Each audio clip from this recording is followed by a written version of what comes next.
sebuah karya lagu yang keluar dari hati dan gak kebetulan kami berjumpa hari ini.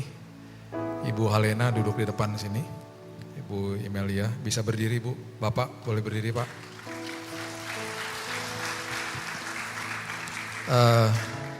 Boleh berdiri dulu, jangan duduk dulu. Tadi kita sudah berdoa. Saya percaya kesembuhan sudah terjadi sama Ibu. Dan kalau sampai tadi dikatakan Halena ini dipanggil sama Tuhan untuk pelayanan dan diberikan hati untuk melakukan itu. Dan itu keluar sebuah karya dari sebuah peristiwa seperti ini. Yang Tuhan mulai, Tuhan akan akhiri dengan indah. Kalau itu dimulai dari sebuah peristiwa seperti ini, saya percaya kesembuhan ibu ini sempurna. Gak kebetulan Tuhan mempertemukan orang demi orang. Jadi gak kebetulan mereka ada di sini. Sebentar mereka jam 2.25 harus kembali ke Semarang. Dan mari kita arahkan tangan kita sama-sama kepada Ibu Imelia. Kita berdoa bersama. Tuhan, aku percaya bahwa semua bilur-Mu yang Kau sudah siapkan dan berikan untuk kami terjadi atas hidupnya pada saat ini. Aku begitu percaya Tuhan, dari ujung kepala sampai ujung kakinya, kesembuhan yang Tuhan sudah berikan itu komplit, sempurna dan permanen. Dan bahkan kami akan mendengar kesaksian yang luar biasa keluar dari kehidupan Ibu Imelia dan juga keluarganya. Aku begitu percaya Tuhan, Engkau akan berikan dia umur panjang dan kesehatan yang sempurna. Bukan sekedar tubuhnya sehat, tapi jiwa dan rohnya sehat dan kuat dalam nama Yesus. Dan kami percaya pertemuan kami hari ini tidak kebetulan. Karena Tuhan yang merangkaikan segala sesuatu untuk membawa kebaikan bagi kami orang-orang percaya. Itu sebabnya Tuhan, kami sudah terima kesembuhan yang sempurna di dalam nama Tuhan Yesus. Kita sama-sama katakan, amin, amin, haleluya, haleluya. Nanti malam sebelum tidur terus bawa ibu dalam doa. Dan kita percaya kita kawal terus dalam doa, saya percaya kesembuhan sempurna terjadi. Ya. Oke, hari ini kita mau bahas dari Lukas pasal yang ke-24. Dimulai dari ayat yang ke-13. Ini adalah sebuah perjalanan, namanya perjalanan ke Emmaus. Perjalanan ini adalah sebuah perjalanan yang ditulis oleh Dr. Lukas. Dan Dr. Lukas ini seorang dokter yang ketika menulis cukup detail gaya tulisannya dia. Gaya tulisannya Lukas ini seringkali mencibir atau menyinggung orang-orang Farisi. Karena mereka sangat agamawi sekali pada saat itu. Dan ini adalah sebuah pelajaran yang ditulis dan didokumentasikan di dalam bukunya dia yang sangat sederhana sebenarnya. Sangat sederhana. Kok didokumentasikan gitu? Itu menjadi pertanyaan juga. Ya, Yesus baru bangkit. Sebelum dia naik ke surga, dia menghampiri, mendekati dua murid yang pulang kampung. Kenapa mereka pulang kampung? Karena mereka sedih, mereka kecewa. Mereka pasti ada ketakutan juga karena gurunya mati secara brutal di kayu salib. Dan yang sangat-sangat menarik sekali dari kisah ini adalah ini murid-murid yang bukan ring satunya Yesus. Satunya namanya Kleopas bahkan. Jadi murid yang tidak dekat dengan lingkaran satunya Yesus lah. Kira-kira gitu. Nah, perjalanan ke Emmaus, perjalanan yang sangat sederhana ini adalah gambaran bahwa Tuhan sedang memberikan pesan yang sangat dalam untuk kita semua dan juga pada saat itu untuk murid-muridnya. Nah, pesannya gini. Hari ini kita selama kita hidup, kita tidak pernah lihat Yesus secara fisik. Betul atau betul?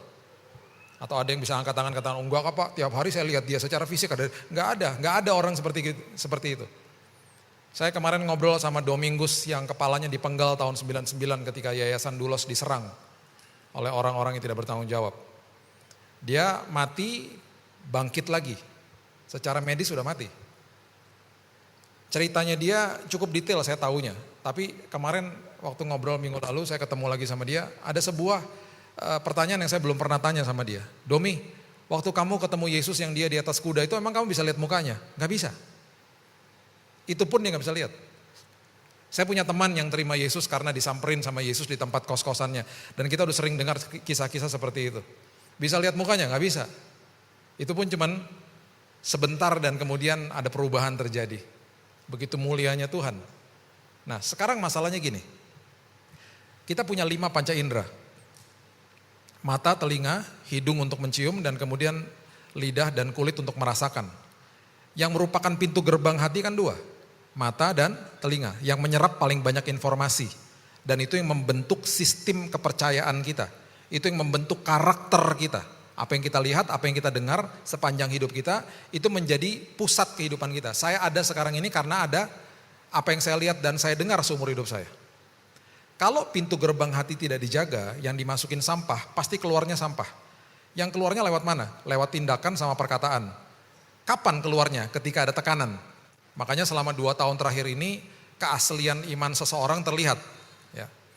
Nah, dari 2 pintu gerbang hati ini, yang paling hebat, yang paling berkuasa, yang paling bisa dikatakan paling menyerap banyak informasi dan kemudian membentuk kepercayaan kehidupan, itu sebenarnya mata. Contoh, ada orang bilang begini misalnya, aku dengar di mall itu ada diskon katanya. Terus temannya bilang gini, enggak, bohong itu. Aku udah kesana, udah lihat sendiri, enggak ada. Langsung orang yang tadinya dengar percaya, oh oke. Karena penglihatan itu akan menaklukkan sebuah pendengaran sebenarnya, secara panca indera, secara daging manusia.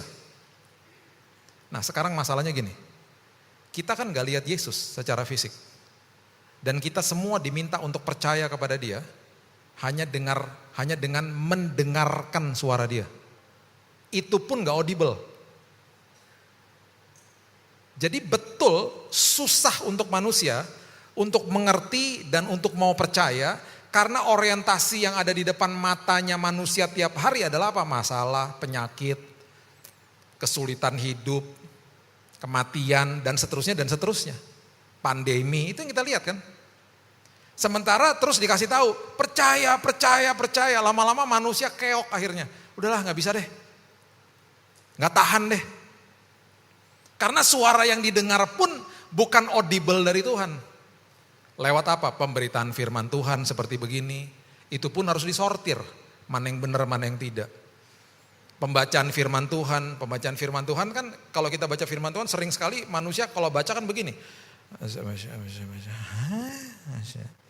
Harusnya kan baca supaya telinga dengar. Iman timbul akan pendengaran akan firman Allah. Makanya saya selalu katakan ibu-ibu yang sedang hamil, bacain tuh firman Tuhan sama anak yang di kandungan. Ketika anak-anak masih kecil, bacakan firman Tuhan kepada telinga mereka. Jangan pernah berpikir bahwa mereka gak ngerti. Tidak, firman tidak kembali dengan sia-sia. Karena firman. Saya gak pernah lupa anak saya Keaton ini waktu dia umur 5 tahun, satu sekolah keracunan makanan. Kena keracunan bubur ayam. Ayamnya rusak. 60 anak masuk UGD. Saya dipanggil ke rumah karena ini anak juga udah muntah-muntah sama buang-buang air. Istri saya lagi di luar negeri. Mbaknya telepon saya, Pak cepetan pulang Pak. Guru udah telepon saya bilang, Pak ini anak kok cuman dia yang belum masuk nih Pak. Apakah dia oke? Saya bilang enggak, saya juga dengar kabar dia lagi enggak baik. Saya lagi mau pulang, saya bilang gitu. Sampai di rumah mbaknya ngomong gini, itu anak udah gak bisa ngomong sampai saya di rumah. Udah biru mukanya. Mbaknya bilang gini, mbaknya bukan orang percaya. Pak tadi saya ditarik tangan saya, disuruh taruh di atas kepalanya dia. Kemudian saya disuruh mengucapkan dalam nama Tuhan Yesus ada kesembuhan. Mbak ucapin gak? Ya ucapin lah Pak, saya ketakutan dia bilang gitu. Bukan orang percaya. Saya bawa anak saya ke UGD yang berbeda karena tempat UGD satunya udah penuh sama teman-temannya. Sampai di sana panasnya turun, dikasih obat sama dokter. Dokter bilang ini biarkan dia tidur Pak. Kalau 1 jam dia tidak muntah, tidak buang-buang air, kalau dia bangun Bapak bawa dia pulang aja. Betul dia tidak terjadi apa-apa, saya bawa pulang, dokter pesan. Kalau sampai muntah atau buang-buang air lagi, segera bawa kita opname Pak. Oke dok. Saya pulang ke rumah, jam 4 sore sampai di rumah saya tidur sama dia. Saya kebangun jam 7 malam sama-sama dia, ketiduran kita berdua. Jam 7 malam dia minta makan, dia lari-larian, dia satu-satunya anak yang tidak masuk rumah sakit. Kenapa? Karena dalam kondisi yang bahaya, dalam kondisi yang tertekan, ketika orang tuanya tidak ada di depan dia, firman yang terus didengungkan di kepalanya dia, di dalam kehidupan dia baru 5 tahun saat itu, keluar. Dia minta orang yang bukan orang percaya untuk doakan dia. Imannya menyelamatkan dia. Makanya firman itu luar biasa sebenarnya. Terus kita dengar apa lagi? Dari kesaksian orang. Kemudian kita dengar dari suara Roh Kudus, itu pun kita harus melatih pendengaran rohani kita. Jadi Tuhan tahu betapa sulitnya momen atau era kehidupan saat ini.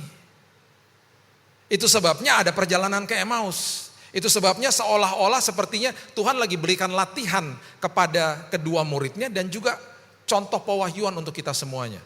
Ya, itu dasar daripada perjalanan ke Emmaus. Lukas 24 ayat 13. Pada hari itu juga, 2 orang dari murid-murid Yesus pergi ke sebuah kampung bernama Emmaus. Terletak kira-kira 7 mil jauhnya dari Yerusalem. 7 mil itu kira-kira 11 kilo. Mereka bercakap-cakap tentang segala sesuatu yang telah terjadi. Ketika mereka sedang bercakap-cakap dan bertukar pikiran, datang Yesus sendiri mendekati mereka lalu berjalan bersama-sama dengan mereka. Lukas menggunakan kalimat-kalimat atau kata-kata seperti begitu, mendekati mereka. Bapak yang anaknya yang si bungsu terhilang berlari menghampiri dia. Dia menyinggung orang-orang Yahudi pada saat itu, khususnya Farisi, karena bapak-bapak pada saat itu banyak yang kaku sama anak-anaknya. Dia ingin menggambarkan betapa penuh dengan kasih karunia Tuhan kita. Ya, dia menggunakan kosakata seperti begini. Nah, ayat 16 dan ayat 17 ini adalah inti daripada pelajaran yang Lukas mau berikan kepada kita. Ayat 16 mengatakan begini. Tetapi ada sesuatu yang menghalangi mata mereka sehingga mereka tidak dapat mengenal Yesus. Dibutain matanya. Ini yang saya katakan. Karena sebentar lagi ketika Yesus sudah bangkit, sebentar lagi dia akan naik ke surga. Murid-muridnya tidak akan lihat dia lagi secara fisik. Apalagi kita. Jadi dibutain nih mata mereka. Kayak sebuah latihan nih, perjalanan sama Yesus tanpa mereka melihat secara fisik. Yesusnya ada, jalan. Sama seperti kita hari ini, dia jalan bersama kita kok. Tapi kita dibutain, gak bisa lihat mata kita secara fisik. Yesus berkata kepada mereka, apakah yang kamu percakapkan sementara kamu berjalan, maka berhentilah mereka dengan muka muram. Cukup detail, Lukas menulis karena dia mau supaya ketika ada sanggahan bahwa kan mereka lagi jalan, mereka kan tidak sadar itu Yesus yang jalan sama dia. Enggak, mereka berhenti kok. Mereka saling tatapan, betul-betul mereka dibutakan matanya. Ayat yang ke-18. Seorang dari mereka namanya Kleopas. Ini bukan ring satunya. Menjawabnya, adakah engkau satu-satunya orang asing di Yerusalem yang tidak tahu apa yang terjadi di situ pada hari-hari belakangan ini? Kata Yesus kepada mereka, apakah itu? Jawab mereka, apa yang terjadi dengan Yesus orang Nazaret?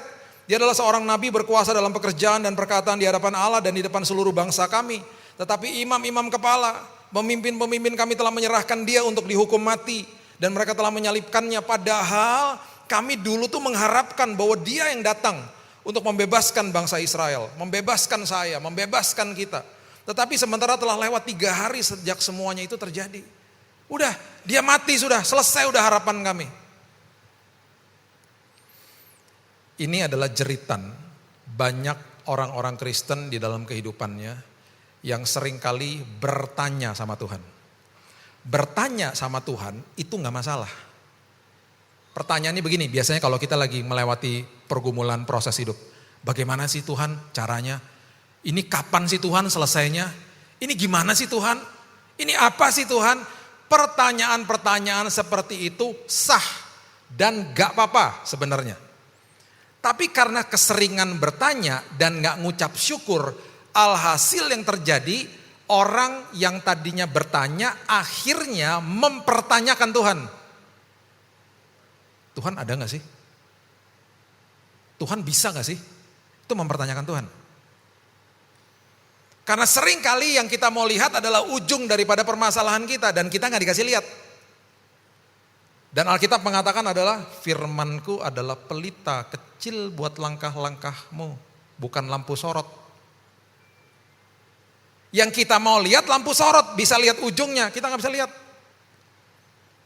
Di lantai 8 ketika saya sedang di kemo, yang saya dengar tiap hari adalah tangisan, orang berteriak, orang meninggal, orang mau bunuh diri, loncat dari lantai 8 sampai harus diborgol tangannya di tempat tidur pasiennya.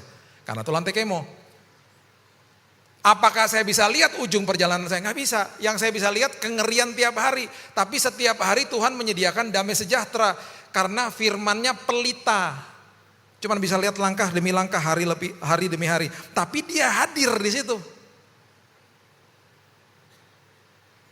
Sulit nggak? Ya sulit lah. Udah nggak bisa lihat ujungnya, lihat Yesus pun secara fisik tidak. Makanya suka menggelitik saya kalau ada orang bilang ini, saya nggak bisa rasakan hadirat Tuhan. Iya, hadirat Tuhan nggak bisa dirasain pakai emosi. Sesekali emosi kita tersentuh. Tetapi hadirat Tuhan harus dirasakan sama iman. Kan panca indera kita nggak lihat dia. Apakah dia hadir 24 jam? Kalau ada 25 jam dia hadir selalu. Makanya Mazmur mengatakan ketika aku bangun pagi engkau masih ada. Berarti ketika tidur engkau ada, ketika sebelum tidur engkau ada, ketika selama tidur engkau ada, selagi aku bangun engkau masih ada. 24 jam gak pernah ditinggalin. Tapi seringkali kita gak sadar dia hadir karena mata kita lihat masalah. Dan kita diminta untuk terus dengar suara dia. Itu sebabnya Yohanes pasal yang ke-20 ayat 29 mengatakan begini. Thomas gak percaya toh? Thomas bilang, mana buktinya? Yesus hadir, dikasih lihat lubang-lubang bekas kayu salib. Kemudian dia bilang begini, Yesus bilang begini sama Thomas. Yohanes 20 ayat 29. Kata Yesus kepadanya, karena engkau telah melihat aku, maka engkau percaya. Betul, sama seperti kita. Kalau udah lihat ya percaya. Perhatikan kalimat berikut ini. Berbahagialah mereka atau diberkatilah, itu bahasa aslinya, mereka itu siapa? Kita semua yang ada di tempat ini. Diberkatilah kita semua yang tidak melihat namun percaya. Kita gak lihat tapi kita percaya, kita diberkati Tuhan. Diberkati sekali lagi artinya kita diubahkan Tuhan. Bukan kalau kita percaya terus kita pengertian berkatnya. Oh kalau saya percaya ntar saya dapat ini dapat itu, enggak. Saya diubahkan Tuhan, itu arti berkat. Hidup saya jadi ngerti siapa Tuhan. Banyak orang yang akhirnya komplain dan tinggalin Tuhan karena mempertanyakan Tuhan. Jadi daripada kita sering-sering bertanya dan seringkali juga gak dijawab sama Tuhan, karena Tuhan sudah sedang dan sudah bekerja dan sudah menyiapkan segala sesuatu, dia udah tahu masa depan kita seperti apa, seringkali ada yang dikasih tahu, seringkali ada yang gak dikasih tahu. Daripada kita tanya-tanya terus, mendingan kita doanya gini, Tuhan aku percaya sama pimpinanmu, titik. Karena kemana engkau akan bawa aku itu pasti aman dan nyaman, titik. Saya lebih baik jalan sama Yesus dengan pelita kecil hanya bisa lihat langkah demi langkah daripada dikasih lampu sorot, lihat ujungnya tapi Yesus gak ada. Itu prinsip saya. Oke, kita terusin ya ayatnya yang ke-22 sampai 24. Firman Tuhan katakan gini, tetapi beberapa perempuan dari kalangan kami telah mengejutkan kami. Pagi-pagi buta mereka telah pergi ke kubur, tidak menemukan mayatnya Yesus. Lalu mereka datang dengan berita bahwa telah kelihatan kepada mereka malaikat-malaikat yang mengatakan bahwa ia hidup. Katanya dia udah hidup, udah bangkit. Dan beberapa teman kami telah pergi ke kubur itu mendapati bahwa memang benar yang dikatakan perempuan-perempuan itu, tetapi Yesusnya tidak mereka lihat. Seperti jeritan orang Kristen lagi, katanya gitu Pak, katanya gini, katanya gitu, katanya Yesus bisa. Katanya begitu, katanya begitu. Gak bisa kita hidup katanya-katanya, gak bisa. Kita hidup harus ngalami dia, betul-betul ngalamin sendiri. Dan setiap kita ketika masuk ke dalam sebuah proses, itu selalu ada prinsip yang namanya kita sedang ditanam sama Tuhan sebenarnya. Contohnya gini, kita kalau baca Mazmur, kita pasti suka dengan kalimat ini, Mazmur 1. Kita seperti pohon yang ditanam di tepi aliran air, betul? Terus kita suka baca ayat itu karena gini, ngomongnya gini, indah banget. Berbuah pada musimnya, daunnya tidak akan layu, apapun yang diperbuatnya berhasil. Kita kalau baca yes. Kita pikir itu terjadi secara organik, kita lupa ada kata apa, ditanam di tepi aliran air. Ditanam tuh gak enak. Ditanam tuh di bawah tanah. Letaknya sama seperti bangkai. Ayo. Ditanam tuh di bawah berantakan dan gelap dan posisinya kalau lihat ke kanan lihat ke kiri ada jenazah, ada bangkai di situ. Bangkai atau jenazah secara kehidupan di bumi nggak ada harapan untuk hidup lagi, ya udah mati di situ. Anak Tuhan yang ditanam walaupun posisinya di bawah seringkali dibohongin iblis, harapanmu habis sudah. Udah selesai kamu, nggak ada kesembuhan udah. Gak ada pemulihan, selesai udah. Kita gak sadar, kita lagi ditanam dan kita nggak sadar bahwa biji itu tidak ada kuasanya, tidak ada dayanya sampai dia ditanam. Ketika dia ditanam, tiba-tiba tumbuh tunas kecil, baru kecil. Tiba-tiba pohon, tiba-tiba ada buahnya. Proses ditanamnya itu seringkali manusia nggak tahan. Manusia mencabut dirinya sendiri dari proses ditanam. Karena apa? Tidak mau diproses. Akhirnya nggak ngalami Tuhan. Selalu gitu. Di Jakarta kalau lewat Jalan Sudirman, Bapak Ibu kalau arah ke Semanggi, masuk Sudirman, lihat ke sebelah kanan. Itu ada gedung tertinggi di Indonesia namanya Autograph Tower baru jadi. 380 sekian meter tingginya. Berkali-kali waktu gedung itu baru dibangun. Saya nggak lihat-lihat tuh lantai satunya nggak pernah ada. Berbulan-bulan. Kenapa? Karena gedung paling tinggi fondasinya akan sangat dalam. Dan harganya mahalnya luar biasa. Jadi kalau kita bertanya, Tuhan kapan sih ini selesai prosesnya? Seringkali Tuhan akan kasih tahu gini, aku akan bawa kamu menjunjung tinggi. Aku lagi bangun fondasimu. Sabar. Gelap Tuhan, gak enak Tuhan. Sabar. Karaktermu lagi aku bangun. Karena panggilan hidupmu begitu luar biasa, karaktermu harus bisa menopang panggilan hidupmu. Kalau karaktermu gak bisa menopang panggilan hidupmu, engkau dikuasai sama kehidupan. Engkau nanti dikuasai sama uang, engkau dikuasai sama kesombongan, engkau dikuasai yang namanya mementingkan diri sendiri. Tapi ketika karaktermu kuat dan tahan uji, apapun panggilan hidupmu, engkau cakap mengelolanya.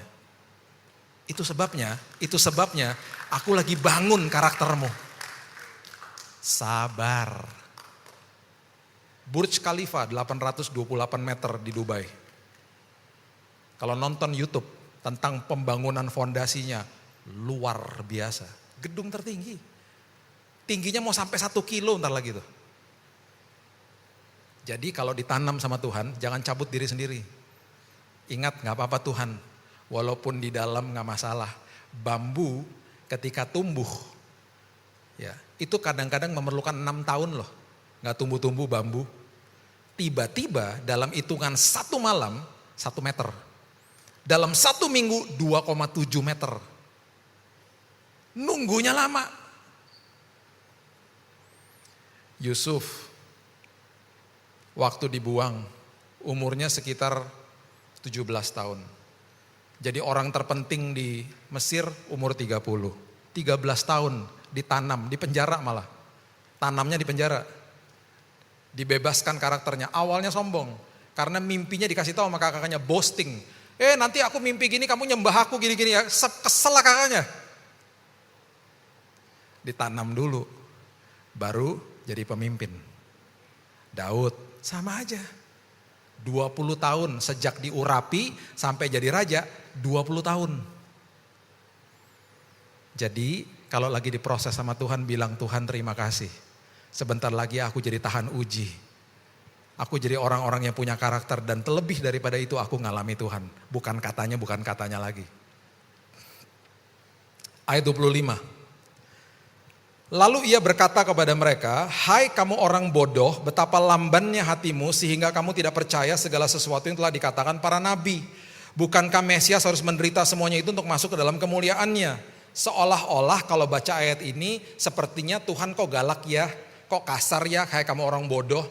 Ternyata mereka ujung-ujungnya akhirnya mengundang Yesus masuk ke dalam rumahnya. Karena setiap kali teguran dari Tuhan penuh dengan kasih karunia. Jadi pelajarannya gini, kalau dengar tuduhan, kalau dengar bahwa kamu gak layak dan seterusnya, itu bukan dari Tuhan. Saya percaya di gereja ini gak suka berdoa begini ya, karena saya dapati banyak gereja dan saya kasih tahu pelan-pelan. Saya bilang, kasih taunya gini, jangan doa kayak gitu lagi ya, please. Itu doa yang paling salah. Sering gak dengar doa begini? Misalnya mau mulai ibadah, Tuhan layakkan kami Tuhan untuk datang ke hadirat-Mu. Itu doa yang paling salah. Karena kita udah dilayakkan ribuan tahun yang lalu. Ngapain minta dilayakan lagi? Harusnya doanya gimana? Tuhan terima kasih bahwa kami sudah dilayakan untuk menghampiri tahtamu yang berkuasa. Bahkan dalam kondisi berdosa, aku bisa menghampiri tahtamu, aku dibersihkan sama Tuhan. Udah dilayakan. Saya hidup taat bukan karena supaya saya dilayakan Tuhan. Bukan. Saya hidup taat karena saya sudah dilayakan Tuhan. Kasih karunia. Makanya ketika ditegur, tegurnya penuh kasih karunia pastinya. Buktinya diundang masuk kok akhirnya di akhir kisah ini. Makanya kalau ngajarin anak-anak jangan begini-begini. Ini hukum Taurat, ini kasih karunia. Anak siapa kamu? Anaknya bingung. Ya anak kamu, kok nanya gimana sih? Waktu anak-anak saya, mereka ada masa nakal-nakal adalah. Mereka sekarang sudah 22 dan 15 tahun. Ketika masa-masa nakal, saya berlutut di depannya mereka. Ketika mereka berbuat kenakalan di sekolah misalnya. Berantem sekolah, pulang. Saya berlutut depannya dia. Saya rangkul dia. Dan saya bilang gini, apa yang Daddy bisa lakukan supaya kamu gak ngulangi ini lagi. Di saat itu langsung mereka berpikir, wow, Daddy aku sepihak sama aku. Gak berseberangan sama aku. Berubah langsung. Mereka langsung sebutin disiplinnya. Kalau terulang lagi nanti Daddy ambil aja mainan aku, nanti Daddy gini-gini. Langsung seperti begitu. Ketika terjadi lagi, saya berlutut lagi di depan mereka. Dek, jadi kita harus ngapain sekarang? Ya udah deh, Daddy ambil aja mainan aku gini. Dia melakukan dan menjalankan disiplinnya, dia tidak sakit hati sama orang tuanya. Yang terjadi adalah seperti Alkitab katakan bertumbuh di dalam kasih karunia. Ketika mereka bertumbuh di dalam kasih karunia, ketika orang tuanya tidak ada di rumah, mereka tidak nakal bukan karena takut sama orang tuanya, tapi karena menghormati orang tuanya. Ketika manusia mengalami kasih karunia Tuhan, manusia otomatis tidak mau berdosa lagi. Karena kasih karunia bukan tiket buat dosa.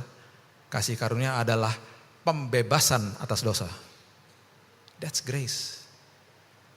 Itu kasih karunia. Kita terusin ya. Ayatnya yang ke-27 mengatakan begini. Ini ayat yang saya paling iri. Kalau iri rohani ya ini saya ayat ini. Karena Yesus berkhotbah kepada kedua muridnya live. Lalu Yesus menjelaskan kepada mereka apa yang tertulis tentang dia dalam seluruh kitab suci.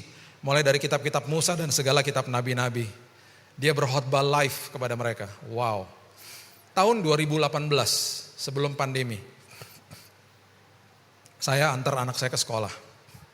Anak saya Keaton ini saya antar ke sekolah. Saya kalau pagi supirnya dia. Dia bos saya kalau pagi ya. Saya antar dia ke sekolah, sampai mau dekat sekolah dia bilang gini, Daddy jangan drop aku di sekolah, drop aku di soccer field, di lapangan bola karena ada pertandingan bola katanya di situ. Oke bos. Sampai di sana dia sebelum turun dia bilang gini, Dad, nanti kan sebelum pulang Daddy lewat sekolahnya aku, dropin dong tasnya aku karena berat. Kenapa sih tas anak sekolah sekarang berat-berat? Apa cuman anak saya aja ya? Kayak diisi batu kali itu enggak? Berat banget. Sama Pak ya? Bukan anak saya aja. Bawa apaan tuh mereka ya? Nah, waktu saya lagi on the way ke sekolahnya dia, bos yang lebih besar, komisaris utama telepon saya. Siapa itu? Istri. Sayang, itu anak lupa makan breakfast. Itu rotinya ketinggalan di meja tadi gak dimakan. Pasti ntar kelaparan habis main bola. Kamu tolong beliin roti, taruh aja di dalam tasnya. Supaya nanti pas dia sampai sekolah dia makan. Oke bos. Saya sampai Indomaret, ada Indomaret, saya beliin roti 2, saya masukin dalam tasnya dengan harapan nanti dimakan sama dia. Saya kasih ke satpam, saya pulang. Siang hari waktu jemput dia, pertanyaan pertama saya itu dong. Dek, Keaton, did you eat your bread? Kamu makan gak roti kamu tadi di tas kamu? Dia gini, itu dari Daddy ya? Iya, ya mana aku tahu. Aku tadi sempat keluarin dari tas, sempat nanya sama teman-teman, ini ada yang punya gak? Aku takutnya ada yang salah masukin. Karena waktu tadi pagi berangkat gak ada roti di dalam tas. Ya oke lah. Tapi kamu makan dong. Harusnya kamu makan, itu kan punya kamu, ada di dalam tas kamu. Belum tentu. Kan Daddy yang kasih tahu. Kalau gak tahu sumbernya dari mana jangan dimakan. Ya bener juga ya. Bener loh. Terus dia bilang gini. Dulu pernah diajarin. Kalau makanan kita gak tahu sumbernya dari mana tuh bahaya. Bisa-bisa narkoba kan. Kan Daddy yang ngajarin.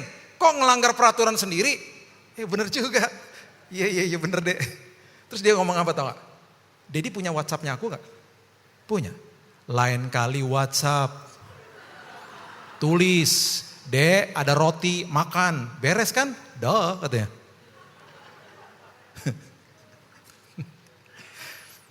Bener juga sih. Saya akhirnya nyerah, iya sih, iya kamu yang bener, aku salah. Saya suka bercanda sama anak saya, jadi kita kalau ngomong begitu. Udah pas perjalanan pulang, udah mau sampai rumah dibilang gini, Dad, aku ya cuman percaya sama kata-katanya Dedi sama Mami. Kalau di luar itu aku gak mau denger. Makanya Dedi gak usah kasih tahu aku kalau hari ini atau besok tiba-tiba ada yang jemput ke sekolah.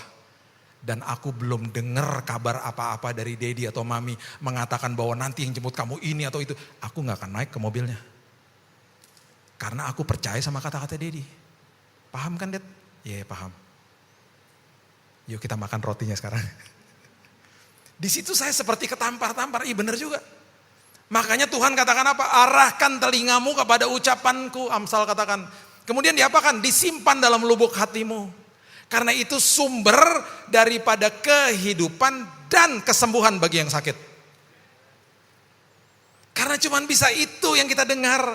Dan kita harus simpan di dalam lubuk hati kita. Karena kita adalah orang-orang yang diberkati. Karena kita tidak lihat tapi kita percaya. Susah, betul susah, tapi harus latih diri setiap hari. Ketika kita simpan suara Tuhan di dalam lubuk hati kita, itu sumber daripada semua aspek hidup. Dan akhirnya ayat yang ke-28, ayat yang sangat-sangat luar biasa. Mereka mengatakan mereka mendekati kampung yang mereka tuju, lalu Yesus itu berbuat seolah-olah hendak meneruskan perjalanan. Bayangin ya, Tuhan loh. Sampai di tempat tujuan dia gini nih. Udah sampai ya? Ya udah deh, aku jalan dulu ya. Kayak ngasih kode pengen mampir tapi gak mau maksa. Jadi waktu dia seolah-olah ingin berjalan tuh dalam hati gini, undang dong. Tuhan loh. Kenapa? Karena Tuhan tidak pernah paksa kita. Dia akan lari, dia akan mendekati kita, dia akan menjulurkan tangannya. Seolah-olah mau memeluk kita. Di titik itu kita harus ambil keputusan.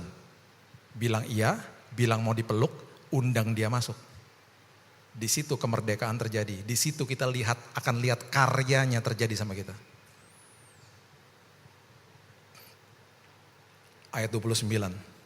Puji Tuhan mereka mendesaknya airnya. Dan katanya tinggallah bersama-sama dengan kami sebab hari telah menjelang malam dan matahari hampir terbenam. Lalu masuklah Yesus untuk tinggal bersama-sama dengan mereka. Setelah diundang baru masuk. Oke. Ada yang suka main basket di sini? Ada satu, ada dua.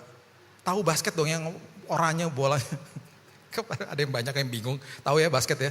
Saya ini, suka banget lah main basket. Saya dari tahun 85 mengikuti Liga NBA di Amerika. Dari tahun 85 sampai sekarang. Intens. Saya ngomongin firman bisa detail, kita ngomongin basket juga saya bisa detail. Karena suka banget. Sama satu lagi dunia aviasi itu hobi saya. Saya nonton live, saya pernah nonton Kobe di game terakhirnya dia. Dan ketemu sama beberapa pemain-pemain basket ini waktu saya masih di Amerika dulu.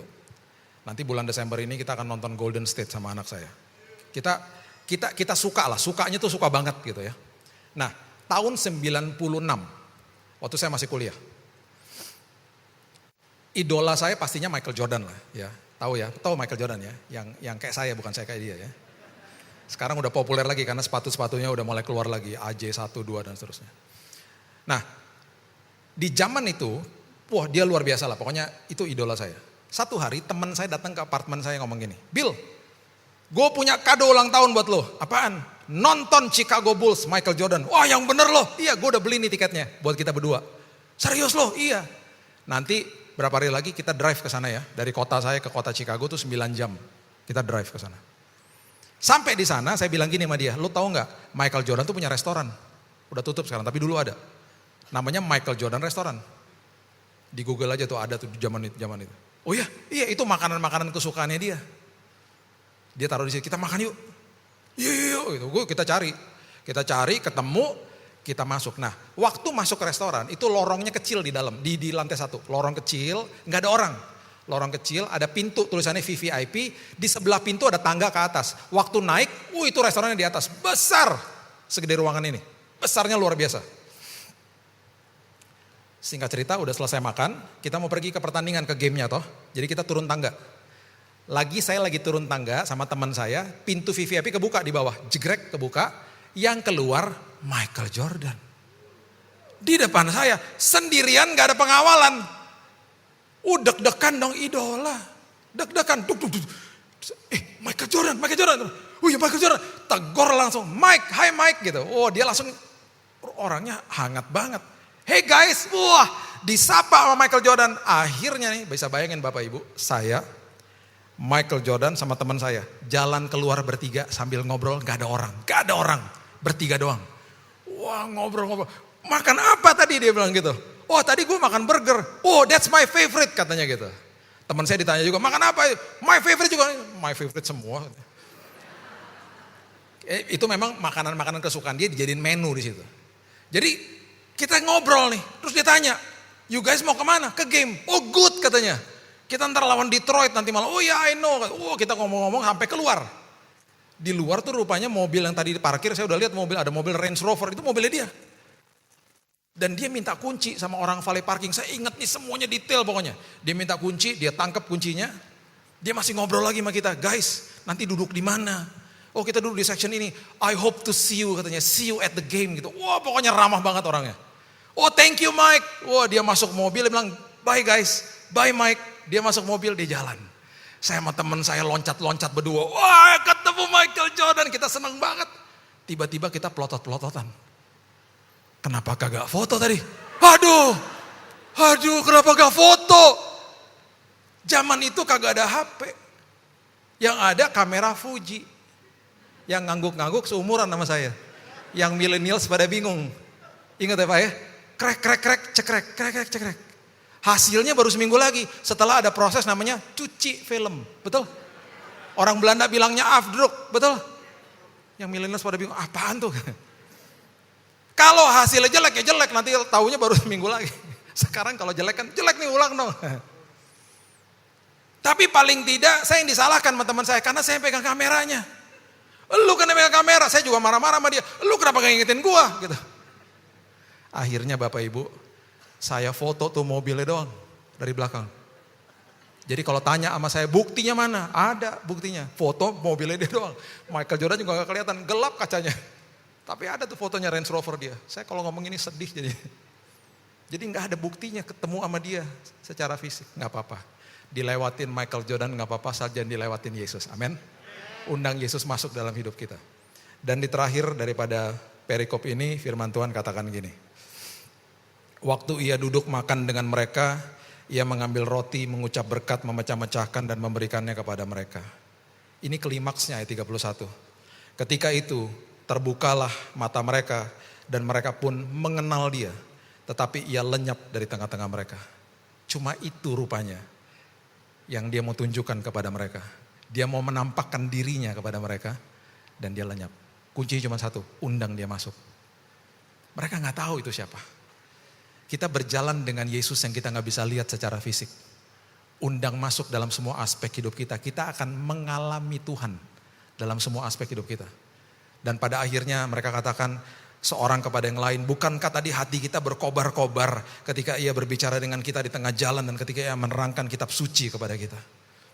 Apakah hati kita berkobar-kobar kalau dengar firman? Apakah hati kita berkobar-kobar kalau lagi baca firman? Karena itu suara yang Tuhan berikan kepada kita akan menumbuhkan iman kita. Saya akan tutup dengan kisah nyata ini. Seorang businessman. Dia pulang dari bisnis tripnya dia di negara bagian Alaska. Dia membeli tiket pesawat dan tiket pesawatnya ini pesawat baling-baling pesawat kecil. Hanya bisa memuat 6 orang. Businessman ini orang Kristen, anak Tuhan. Akhirnya waktu mereka masuk ke dalam pesawat itu hanya dia, temannya dan pilotnya. Udah cuma mereka bertiga. Gak ada yang lain. Mereka terbang. Selama 10 menit pertama semuanya oke-oke aja. Tiba-tiba setelah 10 menit ada badai, ada petir, terjadilah goncangan-goncangan di pesawat itu. Pilotnya tiba-tiba bilang begini sama si businessman ini, tolong doakan saya. Kenapa? Saya ini seringkali disorientasi kalau lihat badai. Lah gimana? Kok jadi pilot? Terus dia bilang lagi yang mengerikan, dia bilang gini, tolong doakan saya. Karena kalau ada badai, saya punya kecenderungan pengen mau pingsan katanya. Lah gimana? Ini kenapa terbang dong tadi? Terus dia bilang gini, tadi ramalan cuacanya baik-baik aja. Tapi di sini suka berubah cepet. Jadi tolong doakan saya. Abis dia ngomong gitu, beneran pingsan Bapak Ibu. Panik dong.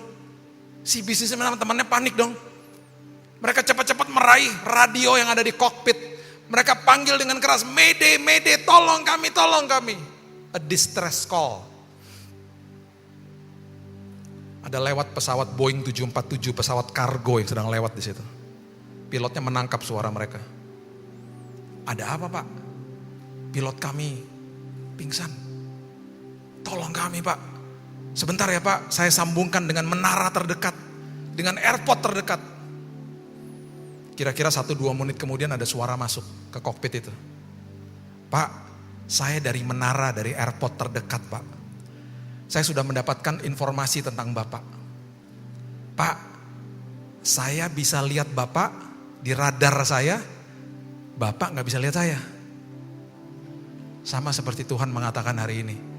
Saya bisa lihat kamu, kamu gak bisa lihat saya. Kemudian suara itu mengatakan begini. Pak, dengerin suara saya Pak. Saya udah punya buku manual di depan saya. Untuk pesawat Bapak. Saya akan bawa Bapak mendarat dengan selamat. Saya akan kasih tahu sama Bapak. Cara memutar tombol-tombol dan lain sebagainya. Saya akan bawa Bapak mendarat dengan selamat. Di depan Bapak akan ada gunung Pak. Tapi saya akan bawa Bapak manuver kiri kanan. Bapak akan selamat Pak. Pesan saya hanya satu. Jangan lihat keluar. Jangan lihat badainya Pak. Fokus sama instrumen Bapak. Fokus sama suara saya. Singkat cerita, pesawat itu akhirnya mendarat dengan selamat. Walaupun tertangkap CCTV sampai bouncing 7 kali. Karena memang dia bukan penerbang.